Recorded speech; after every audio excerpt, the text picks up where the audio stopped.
കാബയുടെ കില്ല പിടിച്ച് ഇങ്ങനെ പ്രാർത്ഥിക്കുന്ന ഒരു യുവാവുണ്ടായിരുന്നു: അല്ലാഹുവേ, നിന്നെയല്ലാതെ ആരെയും സമീപിക്കാനില്ല. നിന്നിലേക്ക് അടുപ്പിക്കുന്നതിന് കൈക്കൂലി കൊടുക്കേണ്ട ആവശ്യമോ മധ്യവർത്തിയെ സ്വീകരിക്കേണ്ടതോ ഇല്ല. ഞാൻ നിന്നെ അനുസരിക്കുന്നുണ്ടെങ്കിൽ അത് നിന്റെ മഹത്തായ ഔദാര്യം മൂലമാണ്. സകല സ്തുതികളും നിനക്കാകുന്നു. നിന്നെ ഞാൻ ധിക്കരിക്കുന്നുണ്ടെങ്കിൽ അതിനു കാരണം എൻ്റെ അജ്ഞതയും വഞ്ചനയുമാകുന്നു. എനിക്കെതിരെ വ്യക്തമായ തെളിവ് നിന്റെ പക്കലുണ്ട്. നീ പുറത്തു തരുന്നില്ലെങ്കിൽ നിന്റെ സന്നിധിയിൽ എനിക്കനുകൂലമായി ഒരു തെളിവും ഉണ്ടാവുകയില്ല.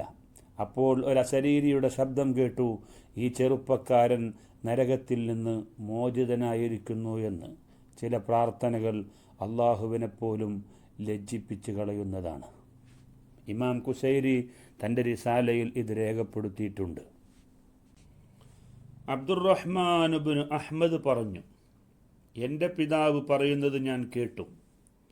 ഒരു സ്ത്രീ തഖീബിന് മഖ്ലദിൻ്റെ അരികെ വന്ന് പറഞ്ഞു: റോമക്കാർ എൻ്റെ മകനെ തടവിലാക്കിയിരിക്കുന്നു. എൻ്റെ വീടല്ലാതെ ഒന്നും എനിക്കില്ല.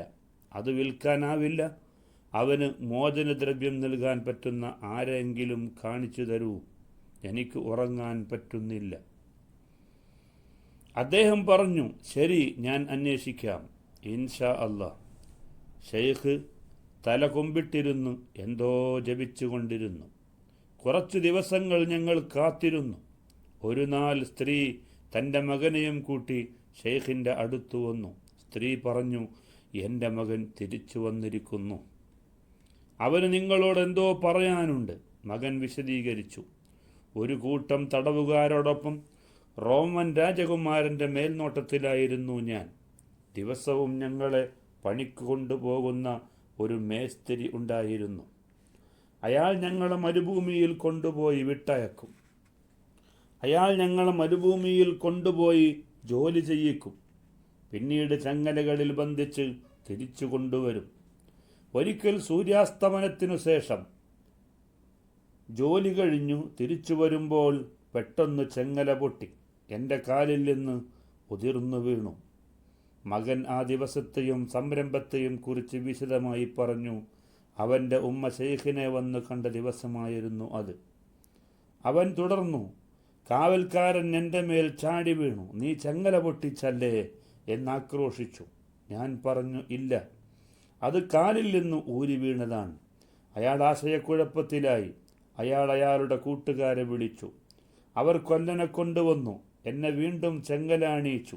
ഏതാനും അടി നടന്നപ്പോൾ വീണ്ടും ചങ്ങല പൊട്ടി വീണു. അവർക്കെല്ലാം അത്ഭുതമായി. അവർ അവരുടെ പുരോഹിതനെ വരുത്തി. പുരോഹിതൻ എന്നോട് ചോദിച്ചു: നിനക്കുമ്മയുണ്ടോ എന്ന്. ഞാൻ അതെ എന്ന് മറുപടി പറഞ്ഞു. അവരുടെ പ്രാർത്ഥനയ്ക്ക് ഉത്തരം ലഭിച്ചിരിക്കുന്നു. പുരോഹിതൻ പ്രസ്താവിച്ചു: ദൈവം നിന്നെ സ്വതന്ത്രനാക്കിയിരിക്കുന്നു. ഞങ്ങൾക്കിനി നിന്നെ ചെങ്ങലയിൽ പൂട്ടാൻ കഴിയില്ല. പിന്നീട് അവർ എനിക്ക് ഭക്ഷണം തന്നു. യാത്രയ്ക്ക് വേണ്ട വിഭവങ്ങളും നൽകി. മുസ്ലിം അതിർത്തി വരെ എന്നെ കൊണ്ട് ചെന്നാക്കുന്നതിന് ഒരു വഴികാട്ടിയെയും എൻ്റെ കൂടെ അയച്ചു. എത്ര വലിയ പ്രതിസന്ധിയിലും മാതാവിൻ്റെ പ്രാർത്ഥന തുണയാകുമെന്നാണ് ഈ ചരിത്രം നമുക്ക് നൽകുന്ന പാഠം. ഇമാം കുശൈരി തൻ്റെ റിസാലയിൽ ഇത് രേഖപ്പെടുത്തിയിട്ടുണ്ട്.